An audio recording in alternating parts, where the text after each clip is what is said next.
یہ بھی ہے کہ سنن ابو داود کی حدیث پاک ہے، حدیث کا نمبر ہے 4948۔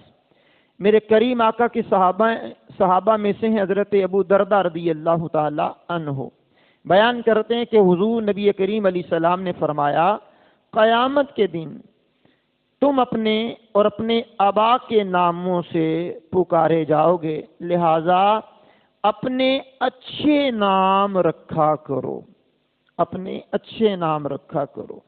آج معاشرے کے اندر یہ جہاں بے شمار برائیوں نے جنم لیا ہے، ایک برائی نے یہ بھی جنم لیا ہے کہ کوئی یونیک نام ہونا چاہیے۔ اب وہ یونیک نام کہاں سے تلاش کیا جائے؟ پھر ہم لوگ نیٹ کا سہارا لیتے ہیں۔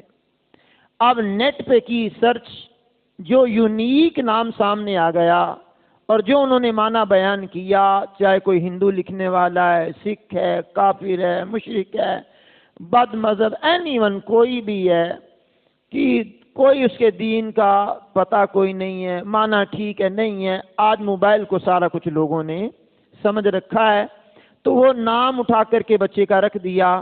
اب وہ بچے کا نام کسی ہندو کے نام پہ رکھا گیا، بچے کا نام کسی سکھ کے نام پہ رکھا گیا، کسی کافر مشرک کے نام پہ رکھا گیا، تو کتنا عجیب ہوگا کہ قیامت کے دن اس کافر کے نام سے اس کو پکارا جائے گا۔ تو یہ عجیب سا فلسفہ ہے، اس کا نام دادی رکھ دے گی، اس کا نام دادا رکھ دے گا۔ اب دادی اور دادا کوئی مفتی نہیں ہے، نہ وہ مفتیہ ہے بیچاری، ٹھیک ہے، اس کا نام ماموں یا ممانی رکھ دیں گے، اس کا نام نانا یا نانی رکھ دیں گے۔ چلیے صاحب، اگر نام رکھنا بھی ہے تو چلو، جن سے نام رکھوایا جا رہا ہے وہ کوئی نام دیتے ہیں تو چلو اس کی شرعی طور پر تھوڑی تفتیش کروا لی جائے۔